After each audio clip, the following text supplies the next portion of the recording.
Well, hello mate, welcome back to Football Therapy with me, your host Jan. Welcome to your post-match presser of Nottingham Forest 1, Chelsea 1, away at the City ground in the Premier League. Well, they're like 5 games unbeaten before this at home. Doesn't matter, this is an awful result, and ultimately that second half performance was dismal.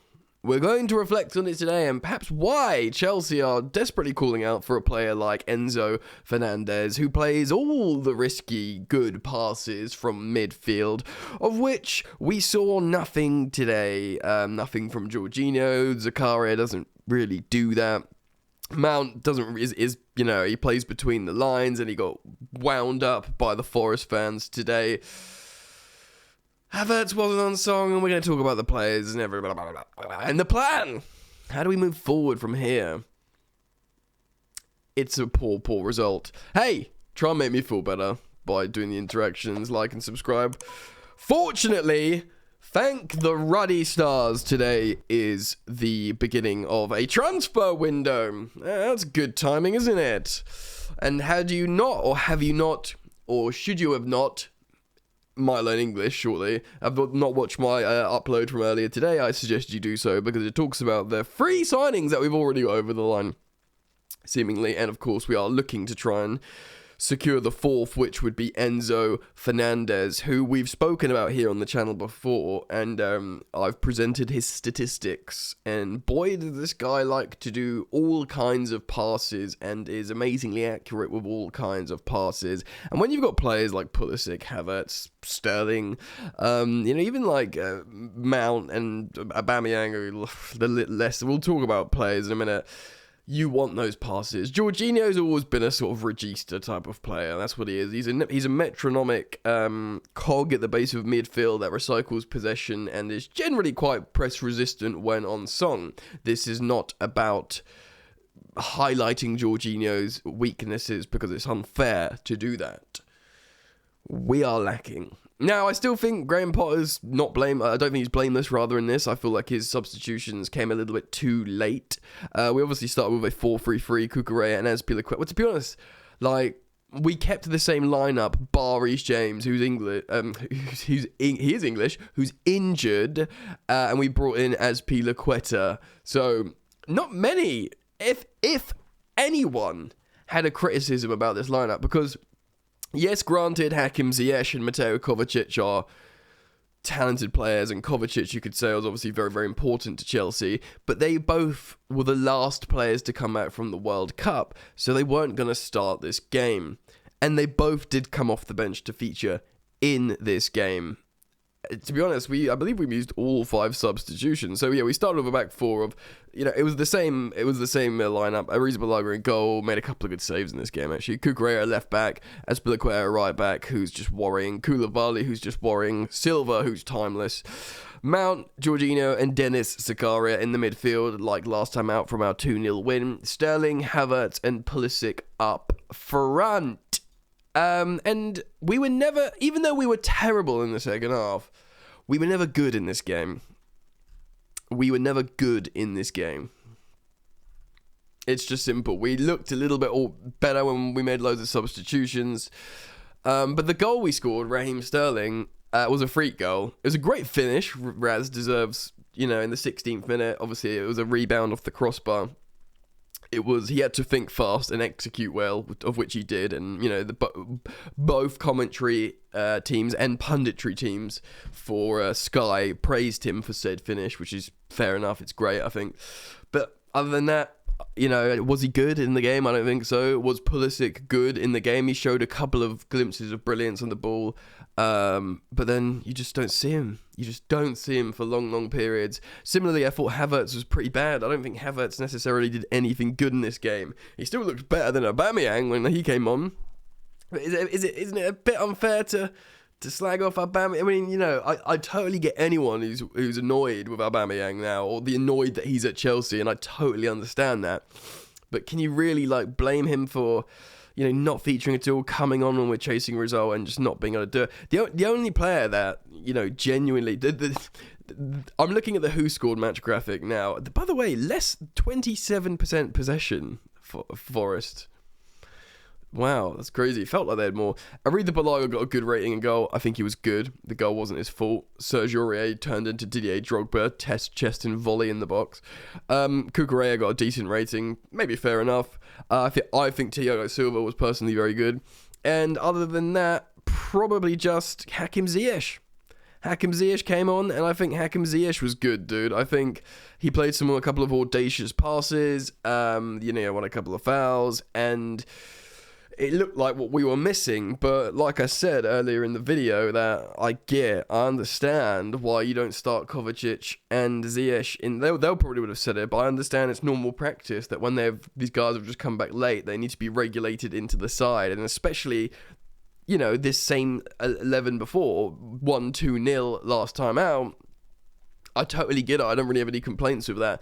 Now, you can be upset generally with Chelsea's performance, and I say yes, be upset, because I am too. We gained a point on Tottenham today, though, so lol.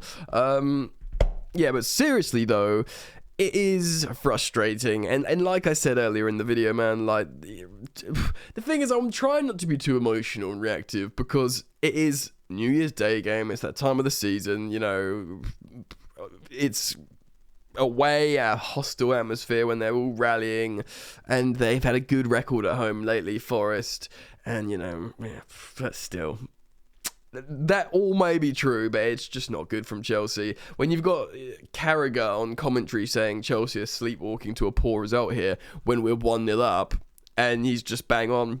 He's just bang on, isn't he? He just absolutely nailed it. And that's precisely what we did. Potter tried to change it. Maybe his subs came too late. Maybe he should have changed shape. But I guess we didn't have the wing backs because we don't have Chilwell or James as wing backs. And I don't know, putting Sterling and Pulisic at wing backs. Was that the answer in this game? Probably not, because it would change the chemistry of midfield. I don't know, man. Like, we brought Chukwuemeka on. I'm looking at the subs now. I haven't really got a problem with the subs. Like, I understand he's waiting for that game when we're like 2-0 up, or with 5 minutes to go, or we're 3-0 up with half an hour to go, and he gives Omari Hutchison his debut. We've seen him in a friendly. He looked great. He probably looks great in training. I get it. Don't bring him on for his Chelsea debut until he's got like the pressures off him, and you bring players on like Aubameyang for pressure, and there's less pressure on a Chukwuemeka, because he's not like a winger or a goal scorer. And I get all the subs, man. Like Kovacic, Ziyech, fine. I like the lineup. I like the formation. But we're not playing well, and maybe that's just a personnel thing. Again, we weren't playing well under Tuchel towards the end. There's a famous line of Thomas Tuchel saying, "We've got the same problems because we've got the same players." And this is not me slagging off any individual player, because they all cost a lot of money and they all do well in respective different teams and international teams. It's just a case of finding a team that works together and long-term planning here. And we have moments of brilliance from good players, but it's not enough in the Premier League. And it's not enough when you're away from home in the Premier League to win games. Now, fortunately for me, I'm half dead inside. But like this season for me, I understand how it might be rough this season. And I've sort of come to terms and made peace with that.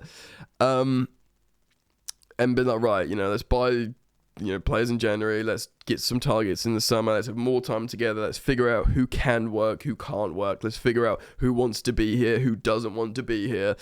Poor David Datro Fofana being pictured in the stands in Nottingham, in the City Ground, watching Chelsea. Of course, he signed today. He's probably thinking, bloody hell, where am I going to get service from here? Of course, he may still just go out on loan or something, but maybe he won't. Maybe Potter's like, screw Aubameyang, like, I'm done with Aubameyang, because he just comes on and doesn't do anything. And again, this is not me, I'm not having a go at him. It's hard for a senior player, 33-year-old. Well, is it? I don't know, man. Like, but maybe someone like David Datro Fofana, he's the one to bring on, rather than, for Kai Havertz, rather than an Aubameyang. Maybe that's where we're at. especially if we don't sign a striker this month, this January transfer window that's open. So player performances, I don't really want to slag off anyone in particular. I just don't think it's helpful in such a dysfunctional thing. I think Mount was very poor, actually. He was very, very good last time out, and I think he just got wound up because he used to play for Derby, so there's that grudge match there. I just don't think he had a good game at all, Mason Mount. Koulibaly has that. He looked rattled early doors. I don't think Aspi was particularly inspiring. I think he had to babysit Koulibaly a little bit.